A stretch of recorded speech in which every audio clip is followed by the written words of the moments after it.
Nagyoyosi pa rin ba kayo kahit pa may ibang tao?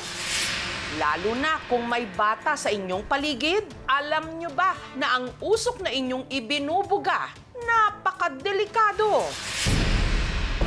Katunayan, ang itinuturong rason ng isang ina kung bakit nahirapang huminga ang kanyang anak, second-hand smoke. Sa lahat ng mga naninigarilyo, please keep distance from children. 8 milyong tao sa buong mundo namamatay taon-taon dahil sa paninigarilyo at mahigit 1 milyon rito dahil lang sa second-hand smoke o yung mga nakakalanghap lang ng usok mula sa mga nagyoyosi. Katulad daw ng sinapit ng isang bata sa probinsya ng Rizal. Nagsimula ang lahat nung napansin ni Richelle na tila may nagbago sa 4 na taong gulang niyang anak na si Zane. Parang nangayayat siya tapos maputla po siya. Medyo may halak po siya sa dibdib. Malalim po yung paghinga niya. Nung ipinadoktor nila ito ng asawa niyang si Faisal, nadiskubre na si Zane meron na palang pneumonia. Tinanong namin saan nakuha pneumonia. Sabi po ng doktor is hangin. Pag sinabi natin pneumonia, ang affected sa respiratory system natin yung lung units mismo. Pero sa mga bata, hindi lang kasi yung lung units ang affected, kung hindi pati yung daanan ng paghinga. Tinanong kung may naninigarilyo ba sa bahay. Ako po hindi pa ako naninigarilyo. Sabi po namin galing po kasi yung pasyente yung sa bakasyon. Doon po kasi is marami pong naninigarilyo. Naalala nila na kababakasyon lang nila sa General Santos City at sa Zamboanga City sa Mindanao nung umuwi mula Saudi ang Lola Veronica ni Zane, kung saan marami sila roong mga kamag-anak na naninigarilyo. Madalas po naninigarilyo doon yung lolo ni Zane, asawa ng kapatid ni Lola Veronica. Halos siguro mauubos yung isang nalalanghap pa rin namin yung binubugan. Hindi kami lumalayo. Kasi nahiya nga kami, nakikituloy lang kami. 2 buwang nanatili si Zane sa Gensan at sa Zamboanga City, kasama si Lola Veronica. At nung bumalik na ito sa kanilang bahay sa Rizal, nakitaan siya ng mga senyales na hirap na siyang huminga. Pag sundo ko po kay Zane, na-shock po ako kasi parang nangayayat siya. Dinala namin si Zane sa hospital po. Paglipas ng mga araw sa ospital, si Zane na cardiac arrest. Na-revive po siya. In-ICU ang bata. Nalaman nilang meron na pala si Zane PARDS o Pediatric Acute Respiratory Distress Syndrome. Itong mga pasyente kulang sa oxygen. Kadalasan yan yung oxygenation bagsak na mangangailangan na makabit sila sa respirator. Hanggang nangyari na ang kanilang kinatatakutan. Nag-cardiac arrest po ulit si Zane. Ginausap ko yung asawa ko na sabi ko, tama na, wag na i-revive si Zane kasi parang lantang gulay na po kasi siya. Antayin na lang na mag-stop yung heartbeat niya. Tapos pag once na mag-stop yung heartbeat niya, hahayaan na lang. Hindi na po siya i-revive.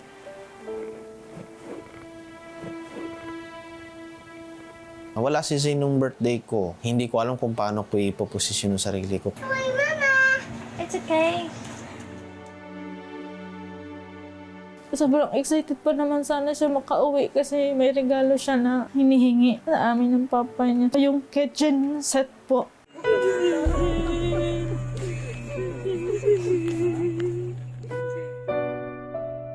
Sobrang sakit sa pakiramdam. Sana ako nag-alaga sa anak ko. Sana hindi siya namatay.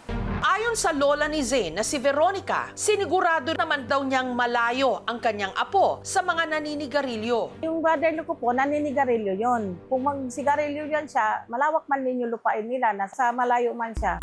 Pinagawan pa nga raw niya ng kubo ang apo para hindi nito makasalamuha ang mga naninigarilyo nilang kamag-anak. Tapos open air. Basta ang ano ko ma'am, hindi siya yung sa smoke flow ng brother ko. Hindi ko siya masabi ma'am na expose ang bata. Pero sa akin, ginawa ko po lahat ang ano ko sa apo ko. Papasalamat lang po ako na kahit sandali po na Nalagaan ko yung apo ko. Wala po akong galit kasi unang-una po, pure naman po yung pag-alaga niya kay Zane. Alam ko pong mahal niya po si Zane. Ang makalanghap ng usok ng sigarilyo, lubhang mapanganib, lalo na sa may mga mahihinang baga at resistensya. Gaya ni Zane na ayon kay Richelle, sakitin talaga. Every time po pinapakain namin siya ng solid food is umiiyak siya. Nagre-rely lang po siya sa milk. Pigsahin po talaga siya. Like, every 2 months, may pigsa. Pag may pigsa, it gives me the impression na mahina talaga yung immune system.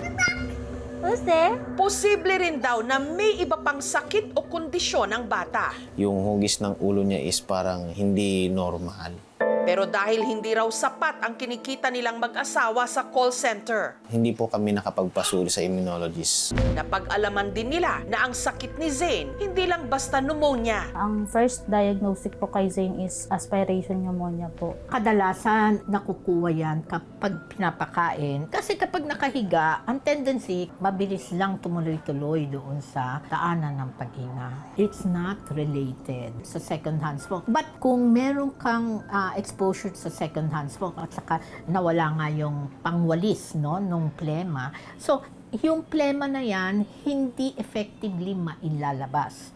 Lalong-lalo na sa mga bata na hindi marunong umubo. Complicated yung case. Best na ma-work up talaga siya for ibang mga autoimmune disease. Ang sa second-hand smoke, I don't think it is the cause. Kung ang bata kasi umuubo na, even prior doon sa yung nangitim siya, maaaring na may infection na siya even before. There is no safe exposure to smoking, to second-hand smoke. Ang usok galing sa sigarilyo, 7,000 chemicals. Sa second-hand smoke, pati cancer pwede kang makakuha. Iiwas ho natin ang mga bata na ma-expose sa second-hand smoke. Mahigit 1 taon na mula nung namatay si Zane, pero baon pa rin si Richelle sa kanilang naging hospital bill. Ngayon po may balance po kami na nasa 800,000 po. Ang doctor's fee po is nasa around 300.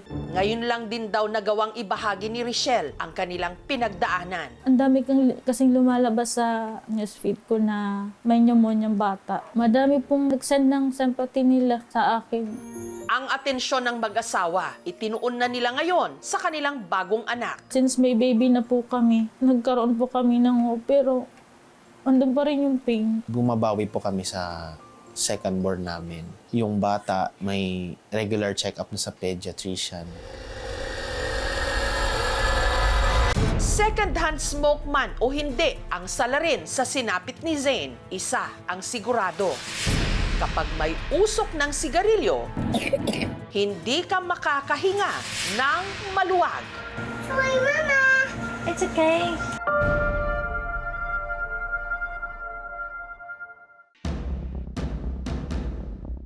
Don't judge the fruit sa itsura pa lang. Dahil ang ilan sa mga dinidedmang prutas, dahil inaakala nating nakalalason, pwede raw kainin?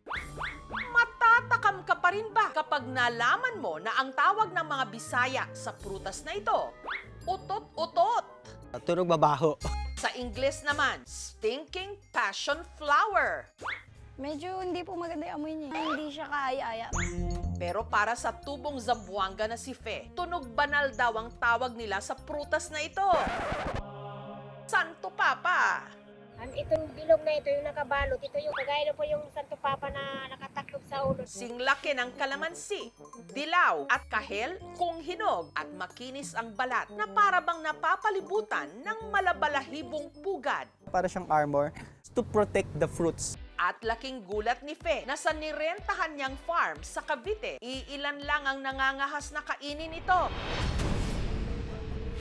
Ang paniniwala raw kasi ng mga taga rito, ang prutas na Santo Papa may lason. Yung mga ganito, wala naman kinakain na ng ibon. Nakita ko dito, kumuha talaga ako, kinakain ko kasi alam kong pagkain. Sabi ng asawa ko, "Bit kayo kumakain yan, lason yan." Ko, hindi, pagkain yan kasi matagal na ako kumakain. Kung lason yan, matagal na akong namatay. Ito po yung damuhan, nagubat. Dito po tumutubo yung Santo Papa. Pero paano nga ba siya kinakain? Fe? Pagkapitan, bubuksan lang siya, kakainin. Ang lasa niya ay maasim na matamis. Parang lansones, juicy po. Pero teka, may lason ba talaga ang prutas na Santo Papa o wala? Ayon sa eksperto, ang Santo Papa meron nga raw nakalalasong kemikal kapag ito'y hilaw o green pa. Yung Santo Papa, kabilang sa pamilya na passion fruit, siya ay hilaw, nagpaproduce siya ng cyanide, so para hindi siya kainin ng mga hayop or ng mga tao. Pero once na hinog na siya, kapag dilaw na siya at malambot na yung loob niya, kinakain siya, edible siya. Ang prutas namang ito mukhang bayabas, pero sinlaki ng kiat-kiat. Kumpul-kumpol ang mga bunga. Sa maninipis nitong sanga, may berde, pula, at kahel. Ang tawag naman ng mga Bulakenyo rito, tibig. Galing sa salitang tubig. Ang mga puno raw kasing ito, tumutubo malapit sa may tubig. Noong panahon ng mga Kastila, nagkalat ang mga punong ito sa mga ilog at sapa sa bahaging ito ng bayan. Kaya dito na isinunod ang pangalan ng kanilang lugar. Welcome to Barangay Tibig. Pagka hiniwaan mo ang puno ng tibig, talagang umaagos yung tubig dito. Pero ngayon, iilang puno na lang ng tibig ang nakatindig sa kanilang barangay. Na-estimate po namin mga nasa 10 o mahigit o 15 na lang po, ganun puno na lang po. Dati ho, ito, sapa. Ngayon, nagkaroon na ng mga kabahayan. Hindi gandun. Habang ang mga bunga naman nito, hindi raw kinagat ng mga residente. Sa aming mga bagong henerasyon ngayon, ay lason nga daw po ito ang kwento sa amin. Pero dito sa 2 ektaryang farm na ito sa Tayabas, Quezon, ang mga bunga ng tibig, paboritong lantakan ni na Ben at ng kanyang mga tauhan. Yan, yun, yung tibig na yun. Matigas pa. So, pero malapit na to. Yung hilaw, mas bright, tsaka mas dark. Ito yung sample na hinog na tibig na pinitas natin kanina. Papansin niyo, yan oh, makakatas siya.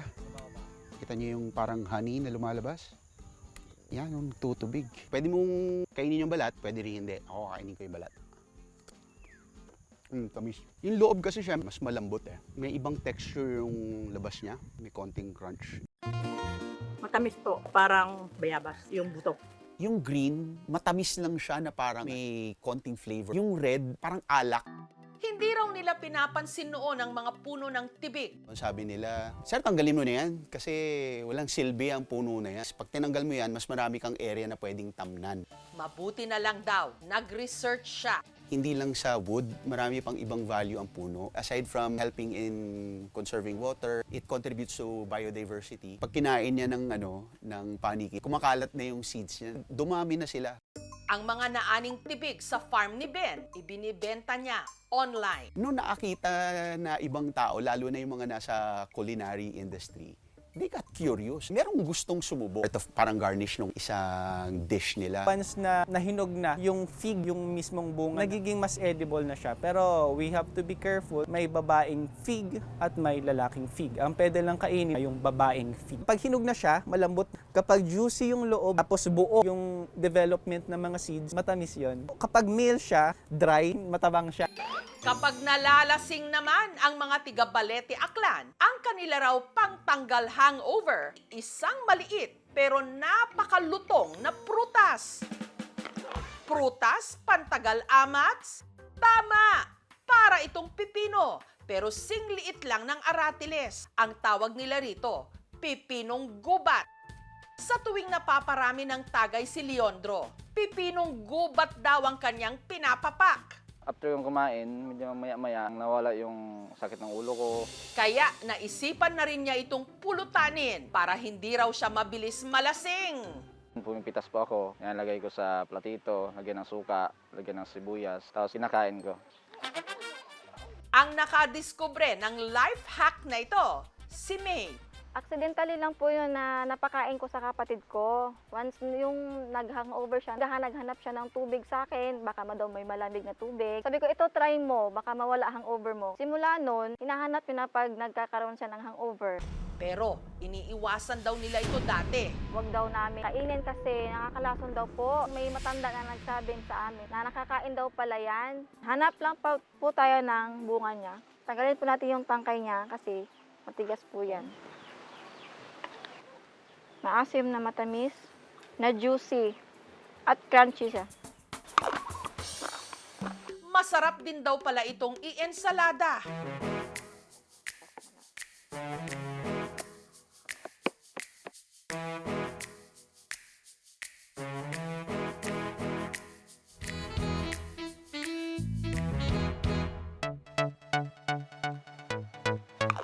Lalo siyang sumarap. Masarap na yung pipino eh. Solo pa lang kainin, masarap na. Dagdagan yung juicy niya, hindi nawawala yung pagkalutong niya. Ang Melothria, kailangan siya ay hilaw o yung crunchy pa. Kasi once na umabot na siya sa stage na dark green na siya or dark purple sa iba, yung malambot siya na pwede nang tirisin sa kamay, siya naman ay laxative. Magtatai ka pag nakakain ka ng at a certain amount. Ang mga prutas na ito, hindi basta-basta pinapapak para hindi sumakit ang tiyan o malason. Eat with caution.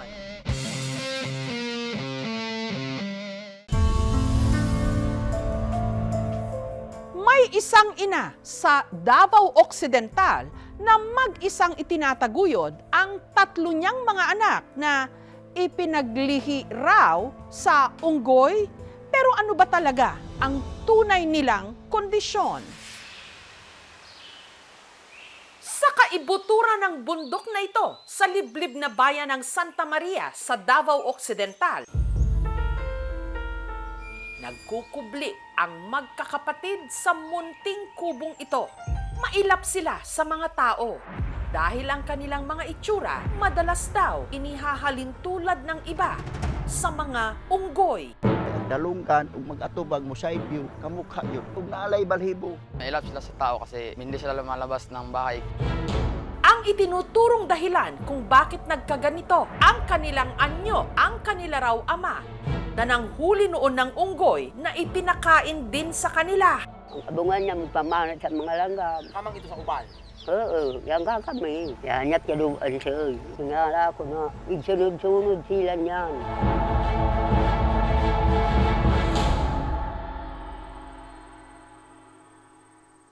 Bago marating ang kanilang sityo, kailangang bagtasin ang mahabang daan na ito na dinadaluyan ng tubig mula sa bundok. Sumakay sa habal-habal o skylab ng mahigit 1 oras, paakyat sa mga matatarik at madudulas na daan. Dito sa Sitio Kiturok, nakilala namin ang 84 anyos na byuda na si Nanay Ining.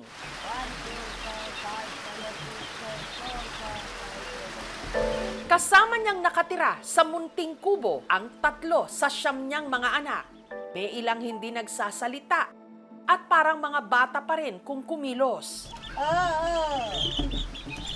Hindi po ba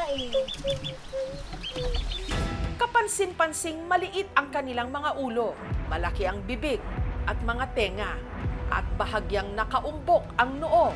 Tanging mga palayaw lang ang meron sila. Wala silang mga opisyal na dokumento.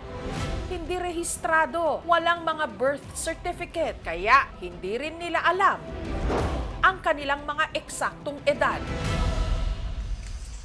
Ayan guys, naanat ta karon sa Tagbalay nga gipanag-iyahan ni Nanay Ining Masupat, usa ka widow or balo. Ang kagawad na si Rodrigo, naisipang videohan ang mag-anak. Point ko lang talaga doon is, baka may taong may bukal ang puso tumulong sa kanila. Kami naman mismo dito sa aming lugar gusto namin tumulong sa kanila. Pero sa sitwasyon din namin, mahirap kami dito sa bukid. Ining, paalang nga asin ni basi walay panihapon adun. Or kung nalaw pamahaw, gamita pa mayo ini. Niya, nabata pa na. Nagtutulungan kami dito na kahit kunti mabigyan si Nanay Ining pag walang-wala na silang makain. Arikaw daw, dawata daw. Karinok lang dawat. Arikaw no. Arikaw, karinok lang. Dahil sa katandaan, sa mga kapitbahay na lang umaasa si Nanay Ining para sa pang-araw-araw nilang pangangailangan. Magkabagay na unula. Mangihid na, kuwang kan. May tao. Hoy, kapi.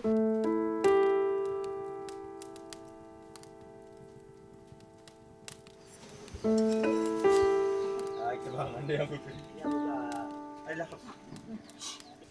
Magkapawali.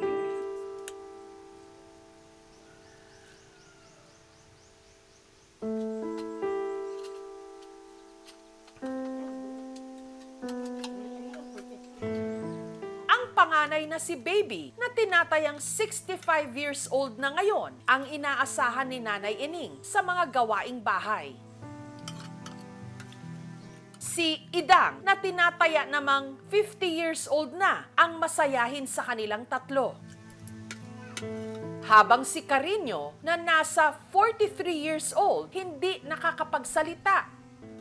Ang magkakapatid parang nakahawla o nakakulong sa sarili nilang tahanan. Sila niya maglugod daw. Matay sila na balo sa balay.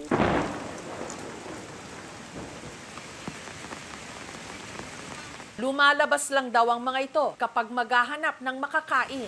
Unsa to? Shampoo? At kapag maliligo. Namadyaman niya pag-isip kanila. Niya tingala kuhanin na. Naiyam masinya niya kanilang kinabuhi. Dati raw nakatira sa tuktok ng bundok na ito ang mag-anak. Pero minabuti nilang lumayo para makaiwas sa mga nanunukso. Di ka rin ano tao, kapaikulan sila. Hanggang taong 2022, inalok di umano silang lumipat sa lupa na donasyon ng lokal na pamahalaan. Nagagad man kami ni Kuwan. May baligya ka na merong paaw na daya sa ba. Ang baligya ang datay mo. Kalisun. Ang ibang anak ni Nanay Ining bumukod na at may sarili ng mga pamilya. Ang pangwalong anak niyang si Piang, binibisita sila minsan para dalhan sila ng pagkain. Ay na sila maglibog kung saan akong pagbuhi sa ilaha. Kay kanang asa ko manguha og pagkaon nila sa silahang tulo o upat. Sayang kasabang ko sa akong bana nga. Mangutang ko sa tindahan, ana. Ihilak na ako tago. Unsa akong pag-diskarte sa ilang makina buhi, ma'am.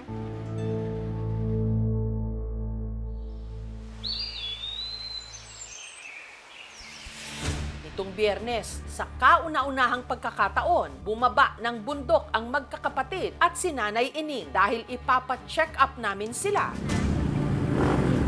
Sina Carino at Baby magkasamang sumakay sa habal-habal. Mag-isa namang umangkas si Idang.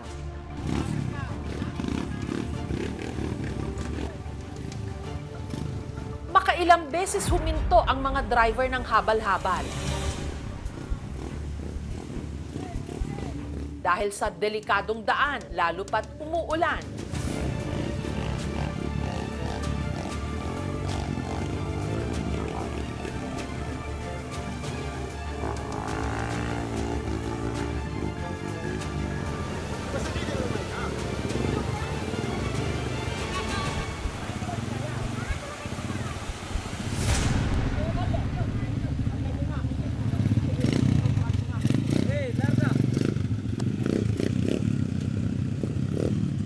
Pagdating sa kalapit na barangay ng Dato Daligasao, sinundo sila ng pick-up truck ng Municipal Disaster Risk Reduction Management Office ng Santa Maria. Sige. Pero si Carino, ayaw sumakay ng sasakyan. Isa kami kutas na nga. Anay sa pusat. Unas.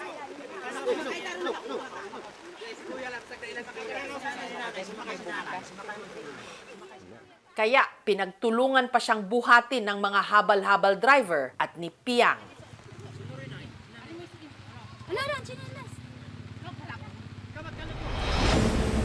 Makalipas ang halos isang oras, inilipat sila sa ambulansya at bumiyahe papunta sa Davao Occidental General Hospital.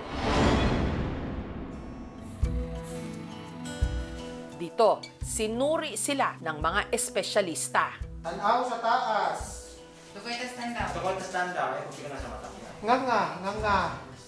There are two salient features that I have seen with these patients. Number one is the small head. This is an autosomal recessive primary microcephaly. Number two is dunay problema sa ilang pangisip. Nahadlo ka? Nahadlo ka. The 3 of them had small heads. So ang normal kasi na size ng ulo ng tao at this adult stage is for males, 57 centimeters. Sa lalaki natin na pasyente, he has only 46 centimeters. We can conclude hindi nag-develop yung kanilang brain, so therefore, meron silang mental retardation. Probably developmental during the pregnancy of the mother. Wala raw kinalaman sa paglilihi o pagkain ng unggoy ang kondisyon ng magkakapatid. It is a genetic disorder. This is really an inherited type of abnormality rather than the haka-haka. Si Piang, meron ding ipinagtapat. Parenti man daw ako ang papa o mama, nagkuan daw sa nagminyo, breast cancer. Inherit nila sa ilang mga ginikanan. And we have known by history that both of the parents are relatives. Probably it's genetic. Ang lokal na pamahalaan ng Santa Maria nagpaabot sa mag-iina ng tulong pinansyal. Kaning financial assistance para makatabang sa adlaw-adlaw nga panginahanglan nun. At groceries. Alipay kamo. Daghang salamat. For now, nag-provide yung pangangailangang medical, of course, and yung pangangailangan nila sa pang-araw-araw. I-try din natin facilitate yung shelter assistance nila kung gugustuhin talaga nila na mag-transfer.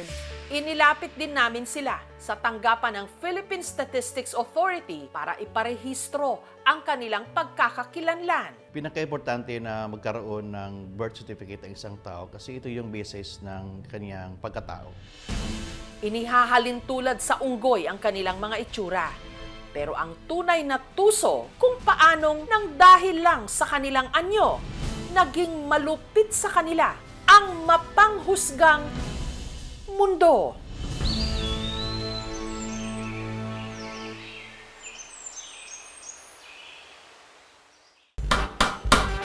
Okay na to. Patok ngayon ang mami ni Miguel Tan Felix, si Mami Grace, at ang kanyang cooking videos. Makiluto tayo sa kanyang bagong kusina at tikman ang kanyang specialty. Sabay sabing, okay na to. Sa mga scroll dyan online nitong mga nakaraang linggo, malamang ito ang madalas nyong napapanood at naririnig. Okay na to. Okay na to. Okay na to. Okay na to. Okay na to. Okay na to. Ano na? Mula sa nanay na dinidisiplina ang anak. Ayokong may marinig. Okay na to. Doktor na nire-revive ang kanyang pasyente. Okay na to. Push, mami. Pati midwife na nagpapaire ng buntis. Okay na to. Lahat sila napapa... Okay na to. Ang hindi sinasadyang nagpauso nito. Walang iba kundi ang viral ngayong food content creator. Okay na to. Okay na to. Okay na to. Si Mami Grace Tan Felix. Okay na to. Opo, ang mami ni Batang Riles star Miguel Tan Felix. Ayan po, madaming butter. Sa mga naku-curious dyan kung okay ba talaga ang luto ni Mami Grace, I got you! Kung matitikman ni Ma'am Jessie. Ayun pa lang ho, masarap na eh. Na-pressure po ako. Makikipag heart-to-heart talk din tayo sa mag-ina. Nakikialam ho ba kayo sa love life ni Miguel? Lahat po ng naging girlfriend niya, naging mabait po sa akin. Binuking ka lang ng mami mo, ha? Mukhang marami ka nang naging girlfriend, ha? Anong masasabi niyo ho doon sa mga basher? Sasabihin nila na ginagamit ko si Miguel sa content ko. Hindi naman maghalo nito. Nasasaktan ako. Kain na tayo. So, ang galing, mami, no? Parang nagkaroon uli kayo ng karir. Kaya nga po sinasabi nila housewife lang ako. Hindi po dapat natin nilalang na housewife lang tayo. Mga superwoman tayo Yan, luto na. Okay na to. Okay na to. Okay ho ba kayo? Kami, okay na okay kasi nandito ho tayo sa bahay ni na Mami Grace at ni na Miguel Tan Felix. O di ba? Bibihira po yung mga stage mothers na sumisikat sa showbiz. Pero ibahin nyo dong si Mami Grace sa kaluluto niya ng madamihan, parang pambarangay. Abay sumikat, pati yung pagtaktak niya ng sandok sabay sabing, okay na to. Okay na to. Okay na to. Haliho kayo, sugurin natin ang kanilang kusina. Makiluto tayo at makikain sa kanila. Hello! Hi, Ma'am Jessica! Mami Grace! Kamusta ho kayo? Nakikimami Grace na rin ako sa inyo. Salamat po, nakarating Thank kayo you dito po. sa amin. Salamat po at pinaunlakan nyo Yes kami. po. Sikat na ho kayo ngayon. Hindi Kamusta naman ho po. ba? Ano ang pakiramdam na dati sinasabi, ayan ang mami ni Miguel Tan Felix. Ngayon, malamang siya na Mami sinasabi, yan ang anak ni Mami Grace. Sobrang masaya po. Hindi ko rin po in-expect na magiging ganito yung pagtanggap sa akin ng mga tao. Naiiyak ako. Bakit naman ho? Kasi dati konti lang yung followers ko. Then yung mga views ko konti lang. Tapos ngayon million views na yung mga videos ko. Nanginginig ako. Kasi kaharap ko si Ma'am Jess. Ay, ano ba? Kayo nga ho dyan ang sikat na sikat eh. Nag-guest pa raw ho kayo sa sa Batang Riles. Yes po. Mami Grace! Okay na to. Kidlat, ba't parang di ka kumain? Di ba okay? Hindi, okay ho. Ano tong niluluto niyo, Mami Siyempre Grace? po, ito yung favorite ni Miguel na pork caldereta. Ito po, inabutan ko na ho na sinasangkot Sinangkot siya na po namin to kasi Oo. matagal po magpalambot ng spare ribs. Oo. Ginisa ko po ito sa maraming bawang.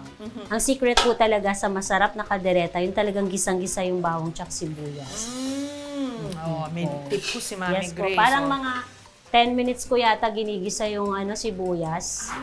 Then hinuhuli ko yung bawang kasi mabilis masunog yung bawang. Pwede ba makisandok sa inyo? Sige po. Okay. Makiluto na tayo kay Mami. Sana hindi ko masira yung recipe nyo. Ayan, okay, sige. Nasa pagsandok daw yan di ho ba?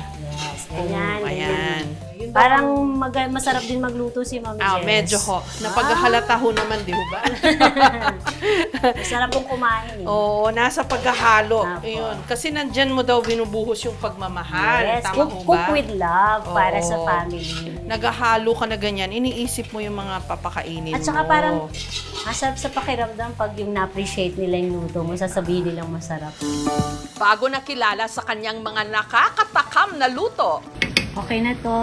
si Mami Grace, preschool teacher pala noon nung pumasok si Miguel sa showbiz. Gusto mo sumali sa Stars Kids? Opo. Mami, kwento nyo nga ho, paano nagsimula si Miguel sa showbiz? Siya po talaga ang may gusto na mag-artista. Pumunta siya, Mami, may audition daw for kids ang Starstruck Kids. Mag-audition ako.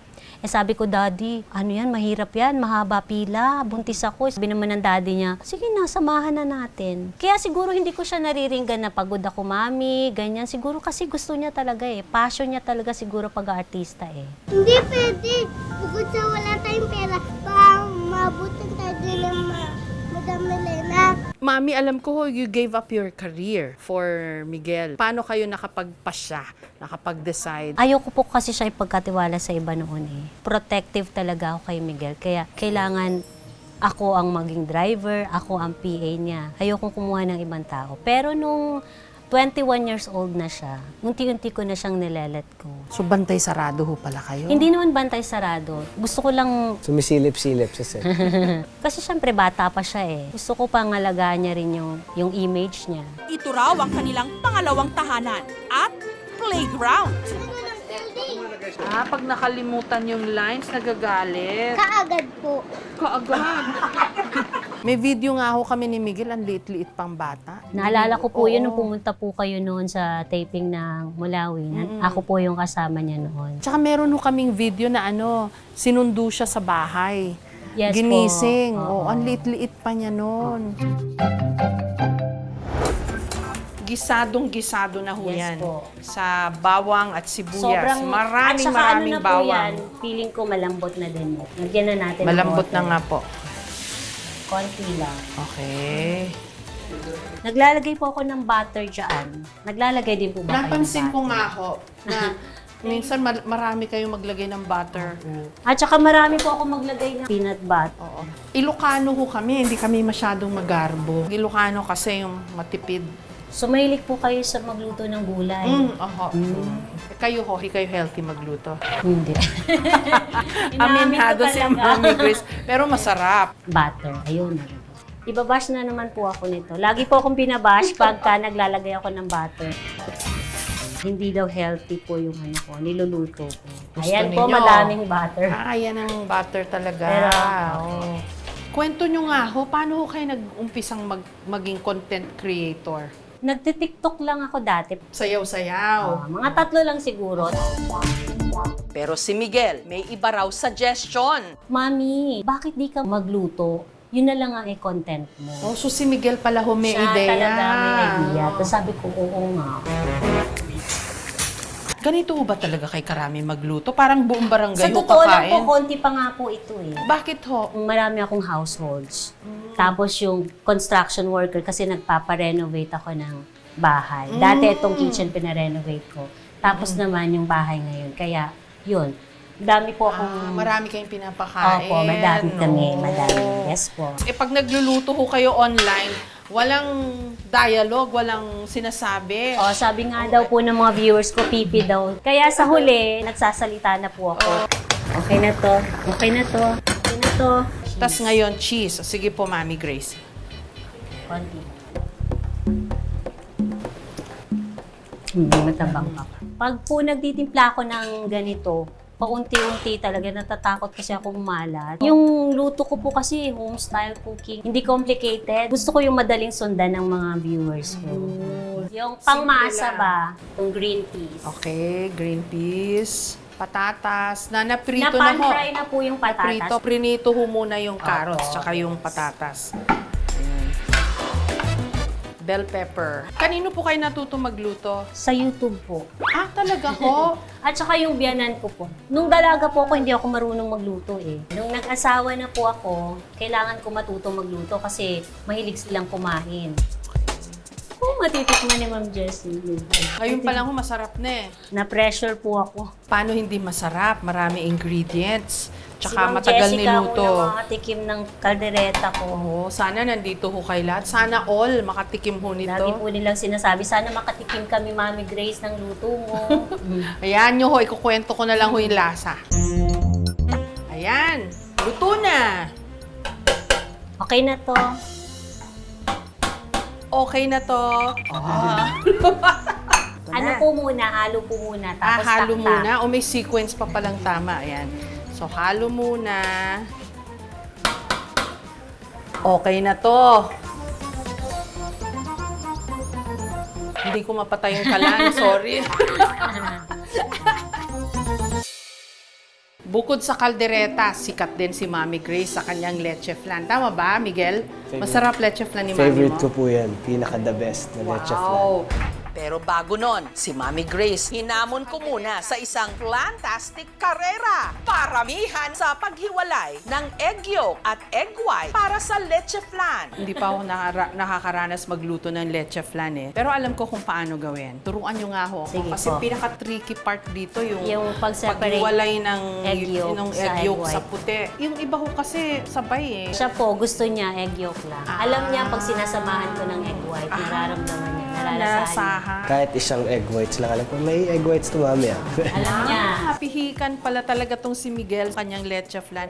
Sige, Mami. Oh, timer starts now.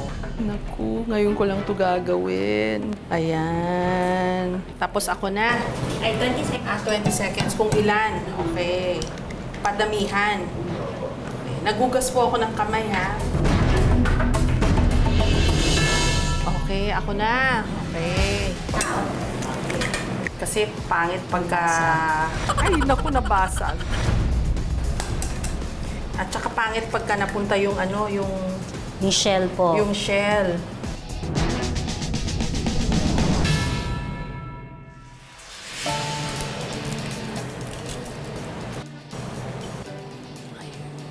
Ay, siya si Mami pa pala.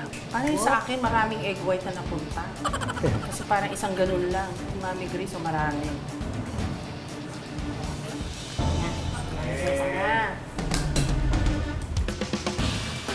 Madali lang, diba? Ay, nabasag. Kasi meron pang puti, magagalit si Miguel. Ayan, okay na to. Yun. Ay, nabasag. Hindi okay to.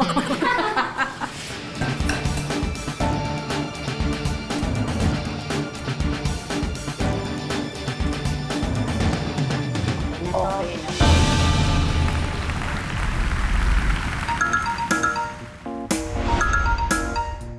Ito may konting game ho tayo. Bibigay ako ng topic o tanong, sasagot si Mami at si Miguel kung okay na to o hindi okay to. Nagluluto ni Miguel. Nagluluto ka ba, Miguel? Ayun. Hindi po siya nagluluto. Yung bunso ko po ang mas marunong magluto. Ayun. Magluto nga lang po ng itlog, hindi pa mainit yung kawali, ilalagay na eh. Oo nga. Ba't hindi pa mainit yung mantika? Love life ni Miguel. Okay na to. Masunurin, Madaming Mami, okay no? na to. Showbiz career ni Mami Grace.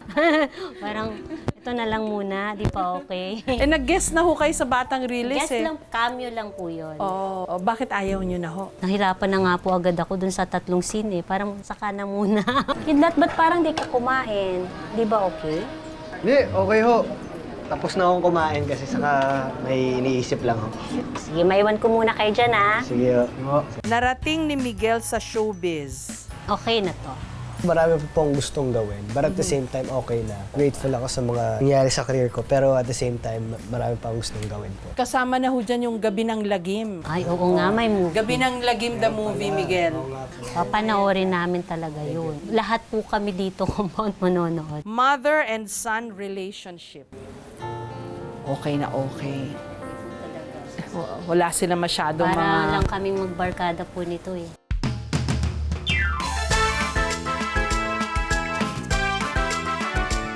Siguro sa love life, yung gano'n. Pag yung pinagbabawalan ko siya, syempre sumasama din ang loob niya, sumasama din ang loob ko pag yung hindi niya sinusunod yung mga gusto ko. Konti-konti lang naman, minor lang naman.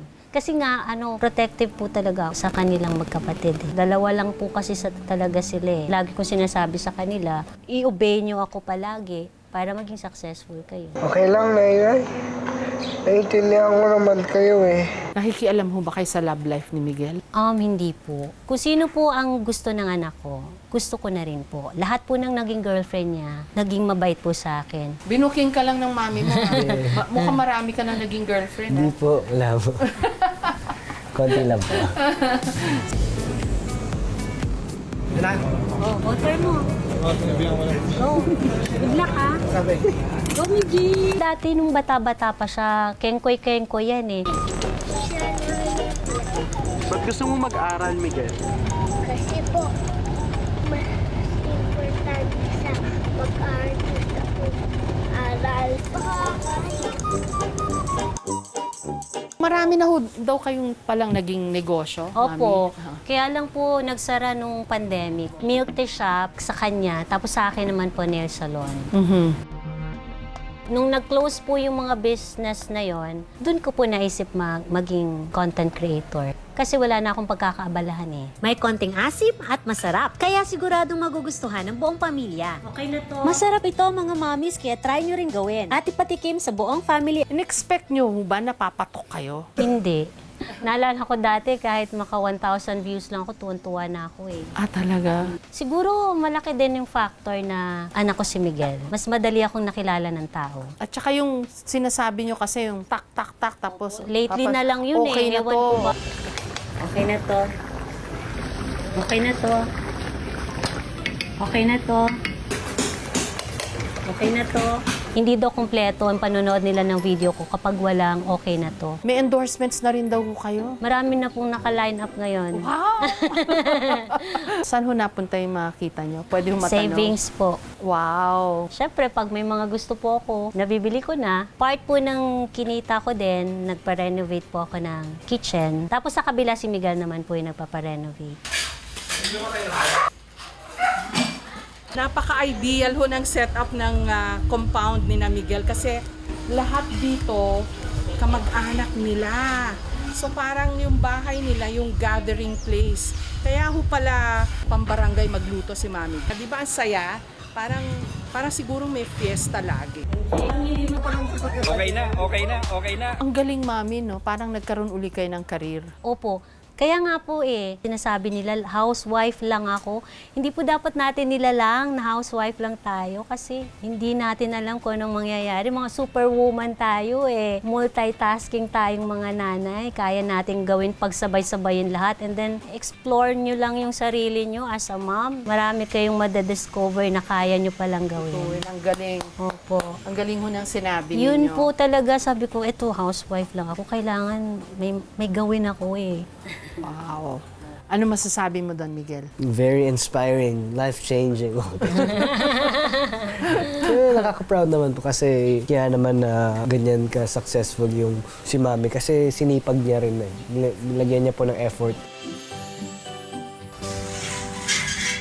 Nung time po na nagsa-start ako, wala pa po akong gaano assistant. As in, ako magluluto, ako magpa-prepare, kukunin ko pa yung gamit sa kabila kasi andito yung kitchen. Alam mo, pa ganon-ganon ako. Tapos, nung time pa na yun, ako pa yung mag-i-edit, ako lahat. Pero chinaga ko po yun. Yung mga basher po, anong masasabi niyo ho doon? Marami po akong bashers. Yung sasabihin nila na ginagamit ko si Miguel sa content ko. Nasasaktan ako. Nung una po, sabi ko, Miggy, bakit naman ganun sila? Na-advise niya ako na huwag mo nang pansinin yun, Mami. Lalo pa kami mga artista, Mami. Grabe na yung pambabash namin, pero deadma lang. Nasanay na din po ako. Meron ba kayong gustong sabihin kay Miguel publicly? I-continue niya lang po ang pagiging mabait na anak. Binibless ka ni Lord kasi masunurin ka sa amin ng daddy mo. Hanggang ngayon, nagsusupport pa rin ito sa bahay. Kaya thankful talaga ako dito sa anak ko. Hindi niya kami pinababayaan. Sobrang proud ako kay Mami kasi hindi mo naman ma-achieve yan kung hindi ka nag-sikap, hindi mo nilagyan ng effort yung mga contents mo. So, lahat ng nangyayari ngayon ay deserve mo dahil pinagpaguran mo yan. Thank you. Okay na to. Doon sa mga nawiwili na manood ng mga video ni Mami Grace, si Yuan ho yun ang may kinalaman. Kapatid ho siya ni Miguel. So, ikaw pala ang isa sa mga salarin, no? Pero ang galing, Pinapadali niya po ang buhay ko. Tutulungan Siya mo rin si po yung Mami. secretary ko. Wow. And driver ko din po. At ito naman po ang daddy ni Miguel. Mayayain sila po. Oh, ayan. Del Ito na ho yung Pai. niluto namin ni Mami. Galit-galit muna, sabi ko. Kasi eto na, the family that boodles together. Makikikain po tayo. Ito na po yung kaldereta na niluto ni Mami Grace kanina. May kasama siyang liempo, may kamatis. Ginawa pa nilang KMJS. Kainan na po! Okay na to! Yay! Mangan tayo. Puso Rubio. Mahap yung kaldereta. Okay na to. Okay na okay. Sila ho yung mga gumagawa ng kitchen niyo? Opo. Sila po. Kaya pala marami magluto si Mami dahil sa inyo.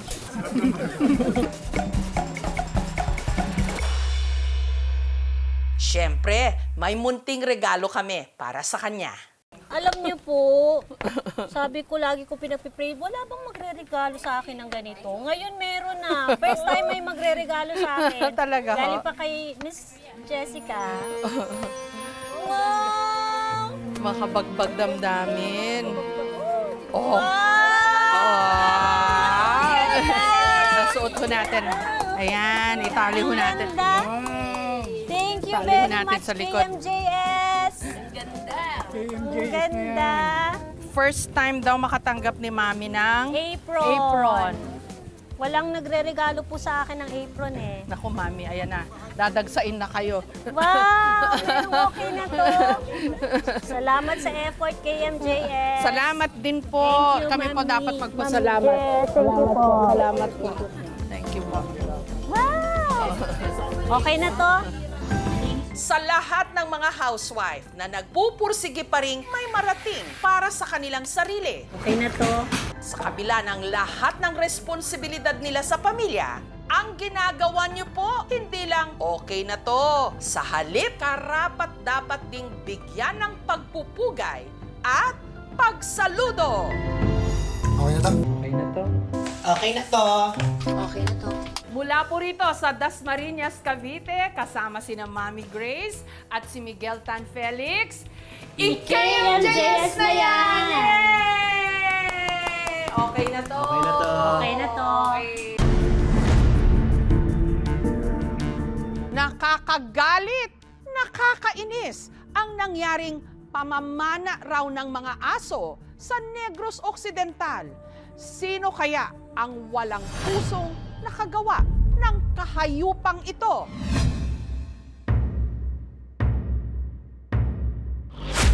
Pantay sarado ngayon ang mga alagang aso sa Barangay Blumentritt sa Murcia, Negros Occidental. Binabantayan man namin dito. Kung hindi namin makita yan dito yung aso namin, tatawagin namin yan kung nasaan na. Takot daw kasi silang mangyari sa kanilang mga alaga. Ang sinapit ng asping ito. Sa kanya kasing leeg, paa at tagiliran, may nakatusok na darts. Kami na mabuligsi mo. Kaya ang aso sugatan at nanghihina. May kasakit daan. Gintiro nilang ido yung wala man sila. Sino ang walang pusong may gawa nito sa kawawang aso? Kwento ni Edward, mag-aalas 2 ng hapon nitong February 23, nung magkasama silang pumunta sa bukid ni TikTok, ang alagang aspin ng kanyang pamangkin. Nagupo na si TikTok sa akon. Pag ako karbaw ko nga painom ko, wag ko tapangon, bam kung nagpunang ido sa akong balik, kunula. Pero nung hanapin na ni Edward ang aso, nakita na niya ito sa labas ng bakuran ng isang manukan malapit sa kanilang bahay. Hindi sa uway sa nagplapit sa akon, gagyugiyo lang ikugya. Si TikTok, na-trap na pala sa bakod. Hindi lang basta sumabit sa bakod, nakatali rin ang leeg ng aso ng alambre. Ang masahol pa rito, may nakatusok din sa katawan nito na 5 darts. Ang sadirin niya, mala na ang dugo. Si Edward agad na humingi ng saklolo sa pamangkin niyang si Jasper para ma-rescue ang kanyang alaga. May kasakit daan. Isakit mo daan madula ang imo sapat ng padako mo sa gamay. Ang magtsuhin, hindi raw alam kung paano tatanggalin ang mga nakatusok na darts kay TikTok. At dahil wala raw silang ideya kung saang animal clinic pwedeng itakbo ang sugatang si TikTok, pinagpahinga na lang muna nila ito sa bahay. Tandok ikaapong ko muna ang panao. Gapiangak sa mo. Ang sinapit ni TikTok, nabalitaan ng kapitbahay nilang si Cheryl. Awang-awa po ako kay TikTok. Gusto ko rin po siyang tulungan. I-post ko na lang po siya. Baka sakaling may magsaklolo. Ang post ni Cheryl nakarating sa Bacolod Animal Chance and Hope Project Philippines. Munang dalan guys. Marte ka sana. Agad nilang sinundo si TikTok sa Murcia. Hello. Kami na mabuligsi mo. Para mapakonsulta sa isang veterinary clinic sa Bacolod City. Wala namang mga major na organs natin na maayos. Yung mahirap lang kasi yung serration doon sa pana, kaya naging mahirap din yung retrieval. Pero si TikTok, kailangan pa rin daw operahan. Yung bone niya dito sa may kamay niya, no? Na-penetrate yun ng pana na yun. Na medyo nahirapan kami sa pagtanggal. Pwede siyang mag-suffer nga doon sa tetanus kasi maraming kalawang. Pag na-delay pa yun, magpo-progress yung wound niya. Baka hindi na natin may salba. First case, baka i-amputate natin siya sa lagay na yun. Si TikTok, himalang nakaligtas. Ito na siya after na natanggal natin yung mga pana doon sa katawan ni TikTok. Medyo fighter din siya. So ito na yung mga actual na pana na nakuha natin doon sa katawan ni TikTok. So mga dugo niya nandito pa rin. Si Jasper, para raw nabunutan ng tinik. Mahal na mahal po. Dahil lagi kaming magkasama. Tinuturing ko na siyang kapatid. Mula pagkabata niya ako, nagpapalaki sa kanya at ako ang nagpapakain. Kaduwa na ang iya nga, nga blatyagon. Ang ununa, ang iya diyo na balik. Tok, tani, magbalik na de. Kay miss na nakadaan. magpaayo ka lang da, kay umaayo ka na makalakat din sa mon. It would take weeks to months bago ma-restore natin yung injury doon sa muscles. Mag-undergo pa siya siguro mga 6 weeks ng rehab. Ang back, mariing kinundena ang pang-aabuso na dinanas ni TikTok. Dapat matataasan talaga yung multa kung sino maaagawa nito. Para hindi na nila saktan yung mga animals. Minsan, wala lang sa kanila. Kala nila hindi sila mahuhuli. Umabot naman ng 300,000 pesos ang nalikom na pabuya sa makapagtuturo sa suspect na umasinta sa walang kalaban-labang aso. Pero hindi pa man natutukoy ang salarin na may gawa nito kay TikTok. Isang aso na naman sa Murcia ang napabalitang inasinta rin ng Indian Pana. Ang alagang aso naman ng tatay ni Annabel na si Bulldog. Ang insidente, nangyari nito lang Miyerkules ng gabi. Sabi po ng kapitbahay namin, may sugat to yung aso ko sa paa. Tiningnan ko, may nakatusok na ng Indian target, yung ganito kahaba. Kaya maya po tinatanggal. Pero hindi siya dumugo. Nilagyan na lang namin ng betadine para yung sugat. Dito, pa na rito matulis pa yung sa dito. Hindi ko po alam kung may galit o kung may yan sa aso. Dahil sa nangyari, si Bulldog naging iritable. Tagos dito Kasi nakalabas yung pako Eto, parang namamaga. Siyempre, masakit. Siyempre, alaga mo yun Parang kapatid na rin. Itiway na mo ido amunes na. Itong Huwebes, si Bulldog sinundo ng rescuers para dalhin din sa veterinary clinic.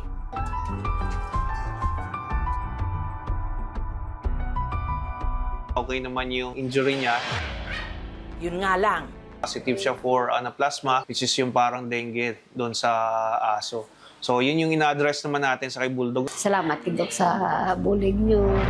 Nitong Huwebes, nagpa-blotter sa barangay sina Annabel. Para hindi na maulit. Diba, si baladaso na di ido o kung balabasi tao, bala maigot. Wala pa naman tayo suspect. Ano lang natin is magpagtulungan lang yung mga tao at saka magpapalaganap lang kami ng information dissemination kasama yung mga lupo ng barangay.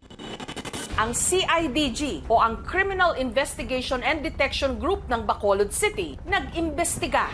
Isa sa mga pinasok nila ang Manukan kung saan nakitang na-trap si TikTok.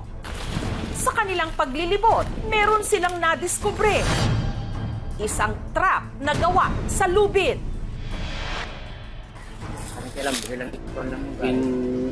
Para pang-lock sa kung sino matrap.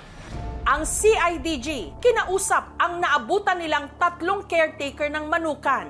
Pero tahasan nilang itinanggi na may kinalaman sila sa nangyari kina TikTok at Bulldog. Ang isa sa mga ito, nagpaunlak ng panayam. Nakibot lang kami na kami ng sinisisi. Kung kami ang gagawa niyan, marinig nilang malapit lang sa kanilang bahay. Meron na rin po tayong person of interest. Magkala pa po kami ng karagdagang ebidensya po. Kay Bulldog. Wala pa po tayong tinatawag na person of interest. I would like also to appeal to the community. Pag meron silang alam na information, huwag silang mag-hesitate na lumapit dito sa atin. May mga staff ako na po ng isang seminar, kada purok para hindi na mangyari itong insidente na ito. Paalala ng POS o ng Philippine Animal Welfare Society, ang pang-aabuso sa mga hayop, mahigpit na ipinagbabawal ng batas. Ang na-filean ng talagang case is 8.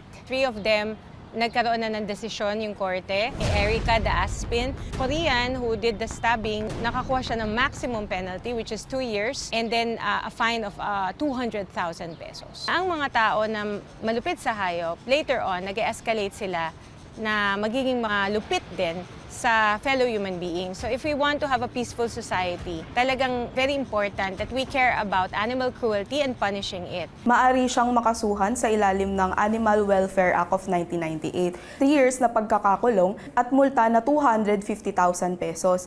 Ito naman ay hindi fixed dahil may mga degree kung gaano kalala ang nagawa ng tao dun sa hayop. Samantala, si TikTok, patuloy ngayong nagpapagaling sa isang veterinary clinic sa Bacolod City. Kailangan daw niyang sumailalim sa therapy para manumbalik ang dati niyang sigla. Yung focus ng treatment natin sa kanya is yung dito sa may braso niya. Kasi gusto natin walang limping and maging okay yung kanyang lakad. Kaya para mapalakas ang loob ni TikTok, itong Biyernes, may bumisita sa kanya ang kanyang fur dad. Excited po, masaya. Na si Jasper. TikTok. Pakalaon mo siya? Opo. Aragay. TikTok.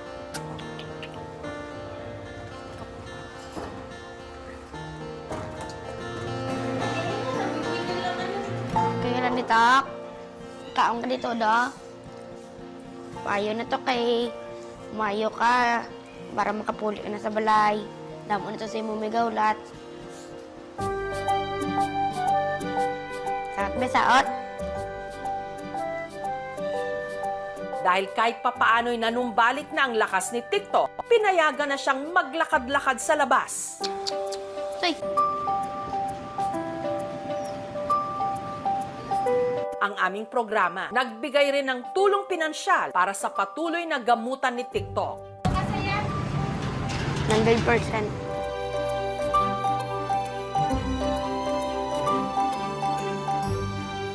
Sana po makonsensya sa ginawa niya. We are hoping na sa mga mambabatas natin, maging eye-opener siya sa kanila, no? Na mas malagyan ng pangil yung batas para sa mga ganitong cases ng abuse and cruelty. Hindi lang pet o alaga ang turing ng marami sa mga aso, kundi bahagi ng pamilya. Pantay ang pagtingin at pagtrato, inaalagaan, minamahal. Kaya dapat managot sa batas at hindi dapat tantanan ang may kagagawa ng mga ito. Silang mga pinatunayang nasa totoo lang ang asal, mas masahol pa sa hayop.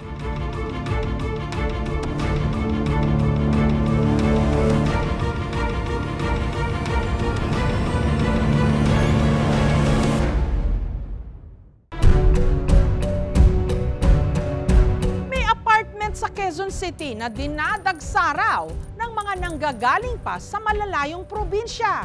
Dahil dito, mga lumang barya, pwede raw palitan ng tig 25,000 pesos kada piraso. Totoo ba yan? Meron ba kayong mga lumang barya? May natanggap kasi kaming impormasyon na meron daw grupo ngayon ng mga coin buyer na nakaistasyon sa isang apartment sa Loyola, Quezon City.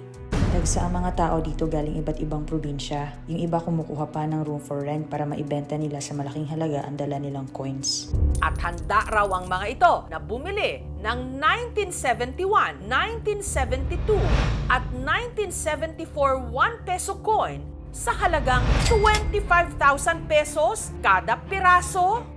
Yun. Sabi mo mamaya para magtrabaho. Kailangan yung halikan. Oo, marami. May sako-sako talaga nakikita namin. Madami, may mga pangalan. Ang mga baryang gusto daw bilhin ng mga buyer, mga 1972 at 1974 1 peso coin. Ito ang mga baryang sa harap, naka-side view si Dr. Jose Rizal. Sa likod naman, makikita ang sagisag ng Republika ng Pilipinas. Pero ang pinakamailap daw sa coins na hinahanap nila, yung taong 1971. Si Rizal din ang nasa harap nito. Sa likod, makikita ang nakabuklat nitong nobela na Nolime Tangere. Sino ba naman ang hindi raw masisilaw sa 25,000 pesos na palitan kada lumang barya?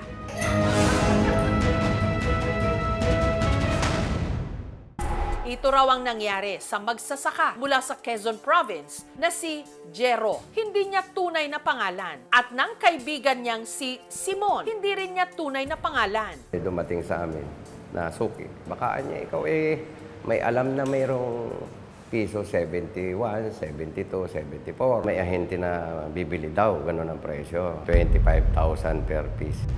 Kaya, nitong February 14, lumuwas sila pa Quezon City para ibenta ang dala-dala nilang mga antigong barya. na koleksyon ni Simon. Talagang yun ay mana ko pa sa aking mga magulang. Suma total, ang maiuuwi raw nilang dalawa, aabot ng halos 12 million pesos. Sabi ko, parang maganda yun dahil maganda ang presyo. Ako'y nagbaka sakali kasi ako ay medyo lubog talaga sa utang. Nasa 1 milyon. Kaya nung malaman ko yan, siyempre naging interesado ako para, makakabayad ako.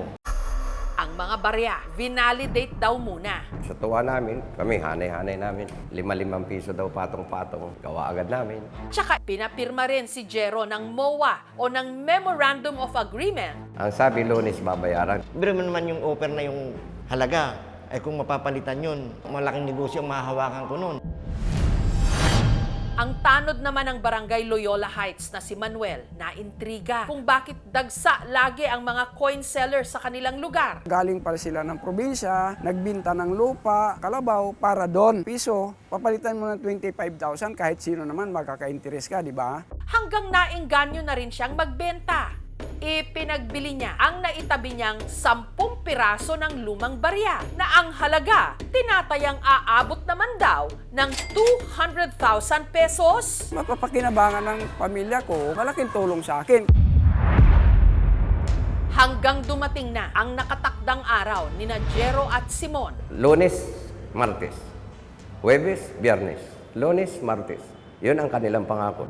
Pero bigo silang maklaim ang ipinangako sa kanilang bayad. Gayunman, hindi pa rin daw sila nagduda sa agent na kausap nila. Kausap ko hanggang ngayon. Sabi, sir, huwag po kayo mag-alala, babayaran. At hindi ko ipapayag yan na mawala. Malakas ang loob ko na mangyayari dahil may pangako. Yun nga lang, dahil extend daw sila ng extend ng kanilang paglagi sa Maynila, nauubos na ang kanilang panggastos. Natulog kami sa tabi ng kalsada dahil pinagbabayad kami ng 100 sa isang upuan na hindi naman kami makatulog. Nito lang Miyerkules, si Simon umuwi na ng Quezon. Sa barangay hall naman pansamantalang nakikituloy si Jero. Biglang dagsa ng tao dito sa harap ng barangay hall namin. May Baysiha, may Tarlac, may Pampanga, mahigit 50 katao. May lalaki ring natulog sa sasakyan nang lagpas 10 araw na. Ang iba naman, naglatag na lang ng karton sa kalsada. Gaya ni Jero at Simon, bigo rin daw ang tanod na si Manuel na makuha ang kanyang pera. At ayon sa kanyang ahente, kaya raw delayed ang kanilang bayad. Ang perang dapat daw kasi na ipambayad sa kanila, nakasilid di umano sa isang nakakandadong vault. At ang tanging paraan lang daw para mabuksan ito, kung mapasakamay daw ng mga agent, ang isang rare na 1971 1 peso coin.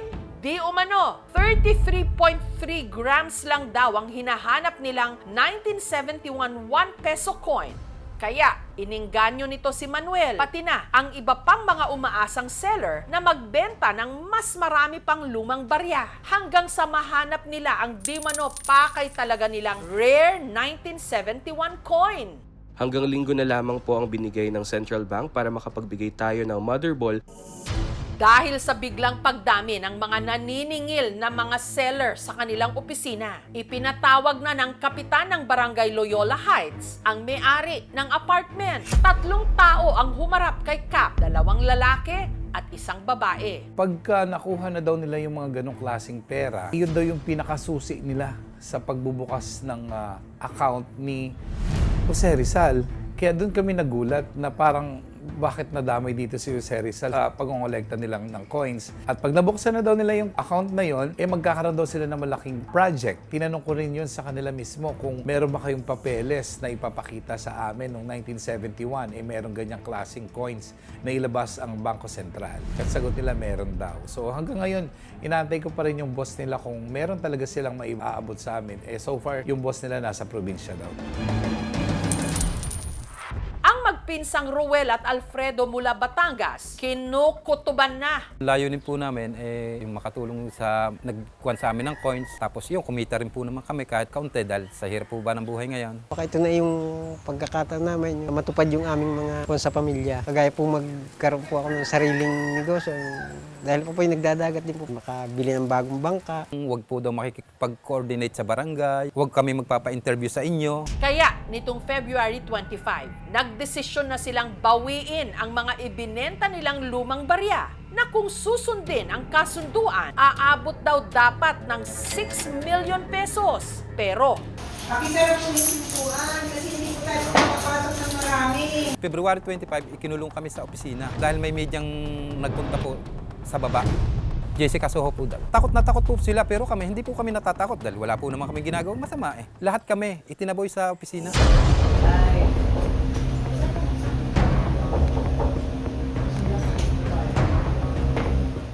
Dalawang lalaki, isang babae. May tindahan sa baba, umakyat, wala na raw. Isa-isa na po kaming pinalabas. ipinakita ng aming team sa magpinsan ang CCTV na nakuha namin mula sa barangay. At positibong kinilala ni Ruel at Alfredo na yun daw ang 3 taong nagkulong sa kanila sa apartment. Yan, tatlong taong yan. Iyon ang mamumutol ng dila. Yan daw ang attorney sabi nila. Tapos ito ang may dalang baray. Ayan. Sino ang mga taong ito? At ano ang kanilang papel sa kalakaran ng mga lumang barya? Samantala, nitong Biyernes, nakatanggap ang mga coin seller ng balita na babayaran na raw sila ng mga ahente. Kaya muli silang dumagsa sa labas ng apartment. Ang tanong, meron bang sisipot sa kanila? Totoo nga kaya na babayaran ng 25,000 pesos kada lumang barya nila? O ang lahat ng ito, isa lang scam? May mga ganito ka rin bang lumang barya? Alamin ang tunay na halaga ng mga ito ngayon sa aming pagbabalik.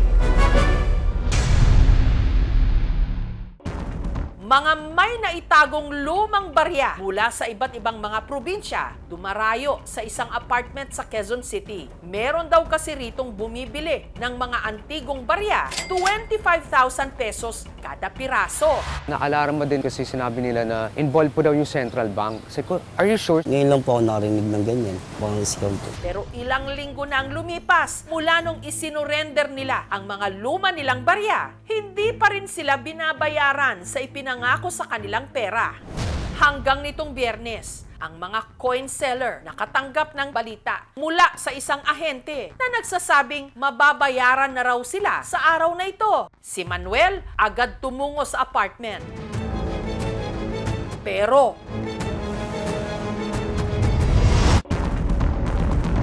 wala na siya ritong naabutan.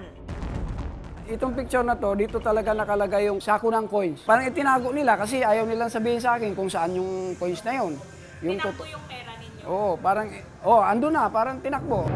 Nakatanggap din siya ng text message na ang mga barya inilipat na raw. Lahat po ng ating mga items ay emergency na nilipat namin ang location kagabi dahil sa pangangbang maaaring ma-hold up po ito. Ito po ay para sa seguridad ng lahat ng holders lalo pa at malapit na tayong mabayaran. Ayon naman sa isang numismatist, ang tawag sa mga coin collector at expert, ang sinasabing 33.3 grams na 1971 1 peso coin na hinahanap ng mga ahente. Hindi raw totoo, walang ginawa sa taong yon. Kung makikita mo, yung huling piso natin 1970. Ito yung Pope John Paul tsaka yung kay Marcos. Pero nag-jump na siya sa 1972. Wala pong 1971 na ginawa. For the record, walang ginawang ganyang coin ng Bangko Sentral.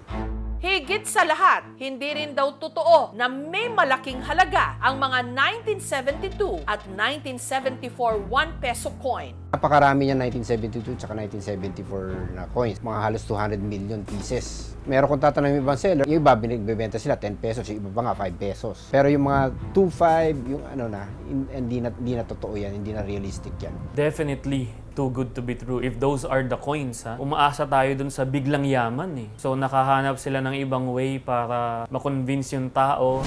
Samantala, ang ilan sa mga nabiktima na dumayo pa mula sa mga malalayong probinsya para ibenta ang luma nilang coins, katulad ni Jero. Magrereklamo ayon sa kung ano ang kakailanganin ng batas. Uwi muna ako sa pamilya, dinahanap na ng aking asawa. Tatakot yun. Wala ako dati pagdating doon. Nganga na naman. Sana mahuli sila kung nanloko sila. Hindi na sila makaulit na manluloko ng pang tao. Nitong Sabado, kasama ng mga kawani ng barangay, sinubukan ng aming team na kuhanan ng panig ang mga ahente di umano sa apartment. Pero tumanggi silang magpaunlak ng interview. We can consider estafa, which is a crime against property. Personal property is yung memorabilia coin. If ang value is more than, let's say, 3 million or 2.3 million sa bagong batas, pwede pong maparusahan ng pagkakulong ng hanggang 20 years. Pero kung ang value niyan, maliit lang, pwede po yung makulong hanggang 6 years. Gusto lang namin magbigay ng paalala sa mga kababayan natin na huwag basta-basta maniniwala since ito yung mga cybercriminals na talagang pinag-iisipan at pinag-aaralan kung paano naman sila makapanloko ng kapwa. May mga tao na naniniwala dahil may mga nahihikayat, dahil may mga taong magaling magsalita. Minsan nga yung word of mouth mas effective. Lahat tayo hindi makokontento sa pabarya-barya lang. Pero wag ding basta-basta magpapasilaw sa mga pangakong too good to be true. Ika nga, wala kasing ganon. Kapag masyadong nakakaengganyo ang alok sa inyo, sa malamang, hindi yan totoo, kundi pambubudol o scam.